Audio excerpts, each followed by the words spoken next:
बेटा? Electric flux then Gauss theorem, electric flux then Gauss theorem, ठीक है? ठीक है, what is electric flux? Flux का मतलब पता है ना सबको? Flux means change in electric field. Change in electric field. बेटा फ्लक्स क्या चीज है? Suppose there is an electric field, ये इलेक्ट्रिक फील्ड है, आपने इस फील्ड के रास्ते में कोई एरिया, कोई शीट प्लेस कर दी, तो जितनी भी फील्ड लाइंस इस एरिया से लिंक करेंगी, जितनी भी फील्ड लाइंस इस एरिया से लिंक करेंगी, वो इसका फ्लक्स है। Number of field lines passing through an area is called electric flux. Similarly अगर यहाँ पे वर्ड आ जाए luminous flux, it is the number of rays passing through an area, वो लुमिनस फ्लक्स है। यानी किसी भी एरिया से लिंक करने वाली जो भी चीज है उसी का फ्लक्स आपको बोल दे रहा है। अगर इलेक्ट्रिक फील्ड लाइंस किसी एरिया से लिंक कर रही है, electric flux, magnetic field lines link कर रही है किसी एरिया से, magnetic flux. Simply you can say it is the number of field lines passing through an area. ये सबसे बेस्ट डेफिनेशन है, number of field lines passing through an area. चलिए मेरी बात, अगर मान लो this is the electric field, ये आपके पास इलेक्ट्रिक फील्ड है, I just slowly turn the area, मैंने एरिया को टर्न कर दिया, हल्के से ऐसे टर्न कर दिया, एरिया सेम है but I just turn it, तो हमें क्या लग रहा है? फील्ड लाइंस इंक्रीज और डिक्रीज? फील्ड लाइंस क्या कर रहे हैं? डिक्रीज कर रही है ना, एरिया चेंज हुआ ना, इलेक्ट्रिक फील्ड चेंज हुआ, इलेक्ट्रिक फील्ड लाइन डिक्रीज। तो इसीलिए बेस्ट डेफिनेशन क्या? It is the number of field lines passing through an area, चाहे एरिया वर्टिकल रखा हो मैं इलेक्ट्रिक फील्ड के या हॉरिजॉन्टल या किसी एंगल के ऊपर, ठीक है? तो best definition is number of field lines passing through an area, ठीक है? जब एरिया की इंडिकेशन दोगे कि एरिया कितना बेंड है, तो उसके दो रास्ते हैं। Number one, either this is the perpendicular to the area which is also called area vector. Area vector is always drawn outward from the area, ठीक है? ये तुम्हारे पास एरिया वेक्टर आ गया। एरिया वेक्टर का इलेक्ट्रिक फील्ड के साथ angle कितना है? थीटा। ठीक है, खुद एरिया का एंगल कितना है? मैंने यहां बनाया, this is your area vector, area vector का इलेक्ट्रिक फील्ड के साथ एंगल जीरो, ठीक है? जब area perpendicular to electric field है तो एरिया वेक्टर कितना एंगल बना रहा है? अगर मैं एरिया को ऐसे बिल्कुल इस तरह से हॉरिजॉन्टली रख दूं, this is your area vector, what is the angle with the field? 90 degree. What about the flux? Flux is 0. When angle is 90, your theta is 90, you will find your flux which is represented by phi equal to what? 0. Flux 0 हो गया आपका। तो बेटा जब भी आपको angle देखना, angle किसके साथ देखना? Normal to the area and the electric field, इसके बीच में एंगल चेक करना है। ध्यान रखोगे इस बात को पक्का? अगर खुद एरिया वेक्टर का एंगल इलेक्ट्रिक फील्ड के साथ थीटा है, तो what is the angle between the area and electric field? बताओ, शाबाश।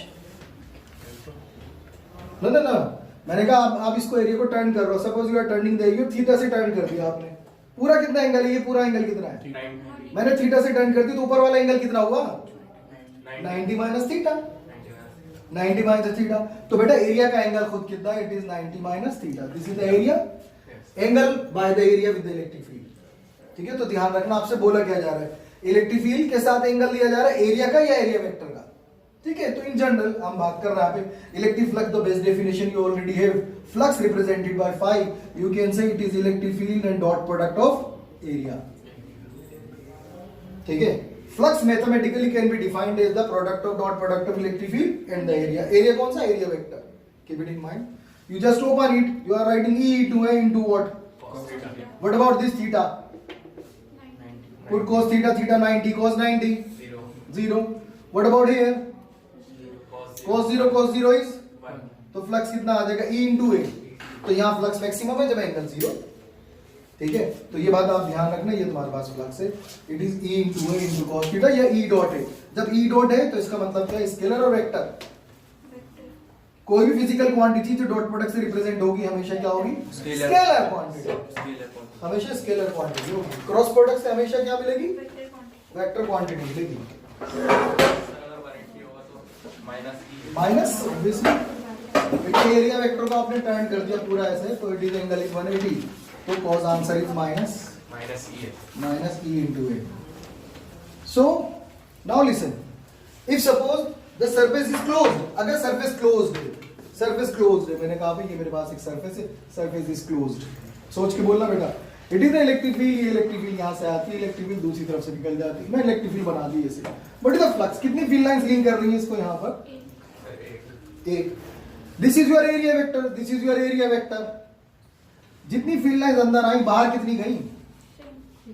तो इसका मतलब टोटल फ्लक्स क्या हो गया? Zero. जीरो। तो when an area is placed, closed area is placed in electric field, the flux through it is zero.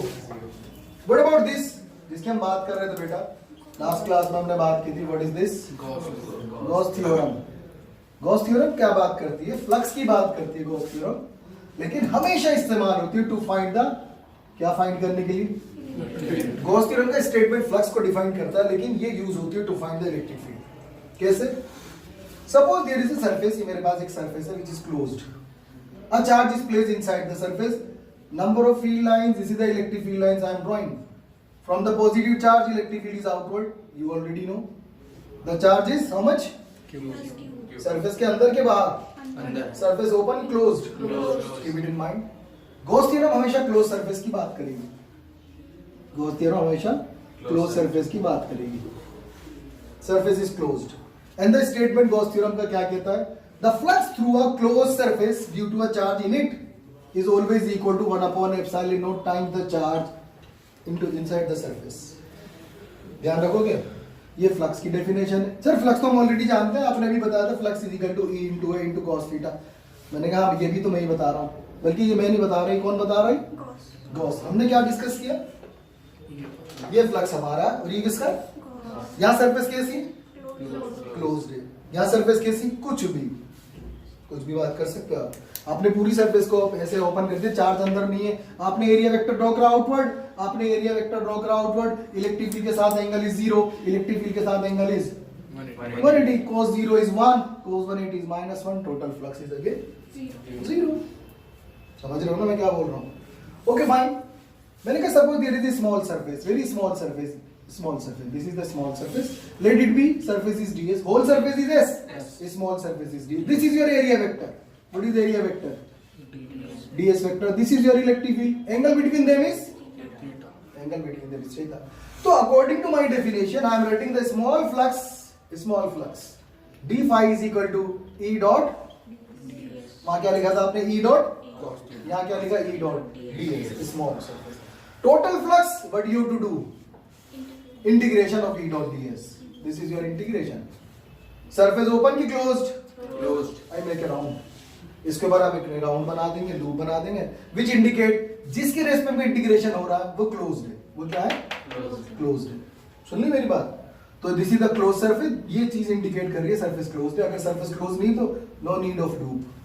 तो ये तुम्हारे पास फ्लक्स आ गया, this is the whole flux. How to find it? इसको हम सॉल्व कर सकते हैं, डिफरेंट सिचुएशन में डिफरेंट आंसर्स आएंगे। सुन ली मेरी बात? ये भी गॉस थ्योरम है। E डॉट ds किसको रिप्रेजेंट कर रहा है? फ्लक्स को रिप्रेजेंट कर रहा है। ठीक है, यानी you can write Gauss theorem, आप यहां से गॉस थ्योरम को लिख सकते हो, flux over the close surface E dot ds is equal to क्या? Q by एप्सिलॉन नॉट, ऐसे भी लिख सकते हो। ठीक है, सुन लिया सबने? तो बेटा इसके ऊपर क्वेश्चन, अगर किसी सरफेस के थ्रू, किसी सरफेस के अंदर चार्ज 0 है तो what about flux? Charge 0, what about flux? अगर चार्ज 0 है, अंदर चार्ज ही नहीं, तो फ्लक्स कितना है? 0। ठीक है, अगर किसी सरफेस के अंदर, मैंने लास्ट क्लास में बात की थी आपसे, किसी सिचुएशन में this surface, the electric field outside is something but inside electric field is 0, you remember? What about the potential inside? Potential inside, you remember? It is always constant। ये हमने बात की थी लास्ट क्लास में। जब भी कहीं किसी रीजन में इलेक्ट्रिक फील्ड 0 होगी, वहां पोटेंशियल कांस्टेंट होगा। You already know from the potential, ये आपने करा हुआ है। ठीक है बेटा, गॉस थ्योरम की 2-3 बातें बता रहा हूं मैं। Electric field due to a line charge और electric field due to a uniformly charge thin sheet. ठीक है, आती है ना तुम्हें? तो शाबाश।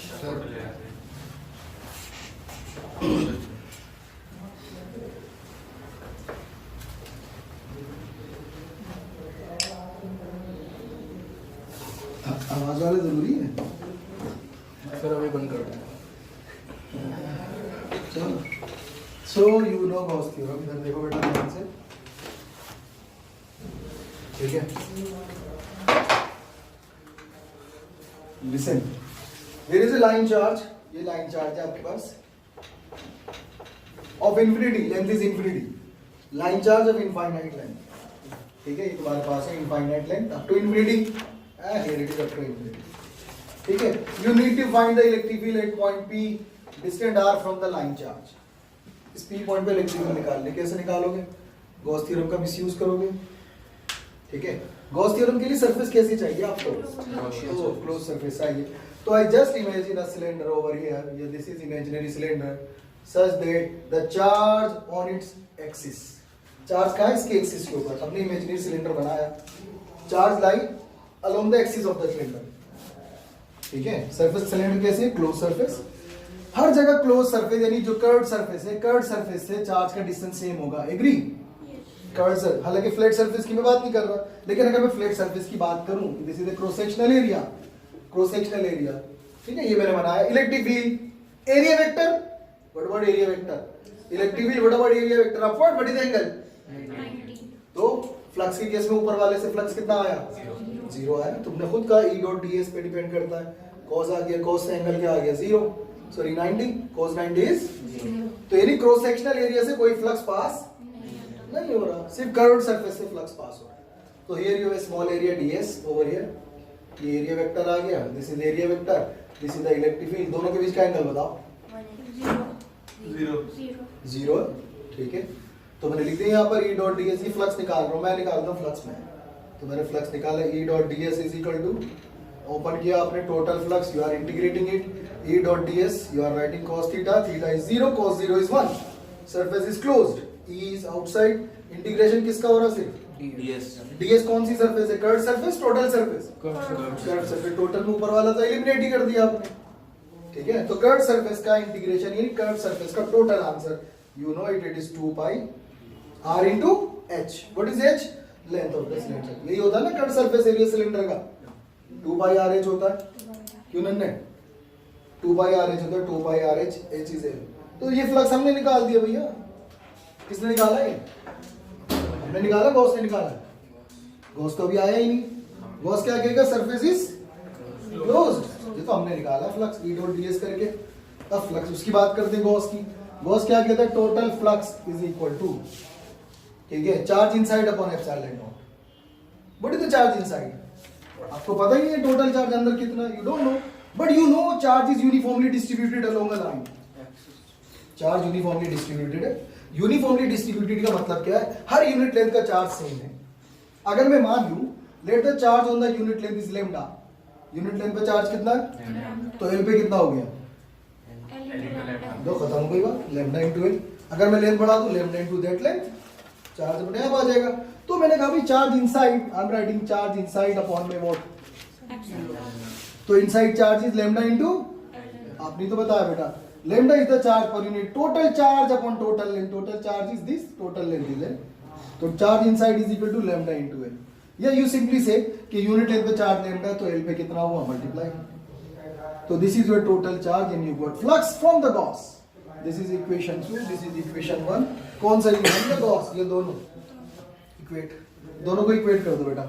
तो you are writing E into 2 pi r into L is equal to lambda into L upon, क्या कैंसिल हुआ? L cancel. तो E is equal to how much? lambda upon 2 pi r epsilon naught, this is your answer, ठीक है यार। अगर मैं length बड़ी कर दूं, सिलेंडर और बड़ा ले ले, तो क्या चीज बढ़ जाएगी? तो यहाँ भी क्या आएगा? Capital L। लेंथ इंक्रीज कर जाएगा तो यहाँ भी क्या आएगा? अगेन क्या कट जाएगा? इसका मतलब electric field due to a line charge independent of the length of the line charge. आपने हर बार जितनी लेंथ आप बढ़ाओगे सिलेंडर की, मोर लेंथ आप ऑक्युपाई करोगे वायर की, चार्ज की, कैंसिल हो जाएगी दोनों तरफ। तो इसका मतलब electric field due to a line charge is independent length of the line charge. याद रहेगी बात। तो डिपेंड किस पे कर रही है? Lambda charge per unit length. This lambda is charge per unit length is also called linear charge density. क्या नाम है इसका? लीनियर चार्ज, यानी charge distributed linearly along a line. एक आएगा surface charge density, charge distributed across the surface.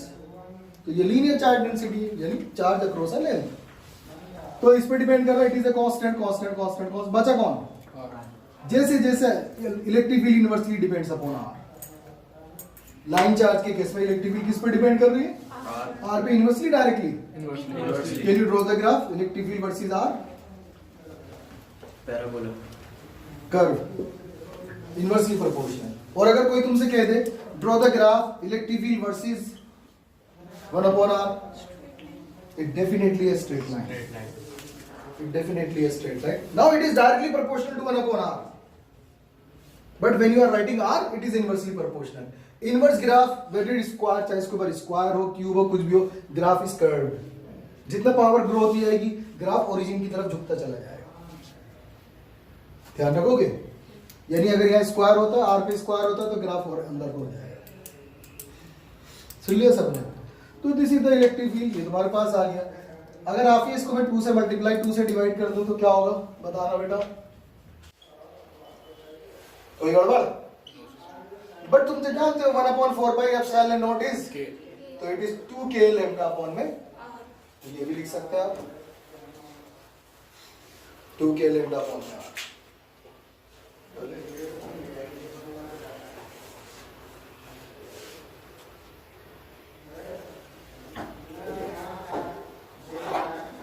Okay, तो याद रहेगा भी साफ या एच बी वाह. एक मिनट. बहुत जल्दी होती है ब्लड लेनी. कब लगा? ये वीडियो होती है.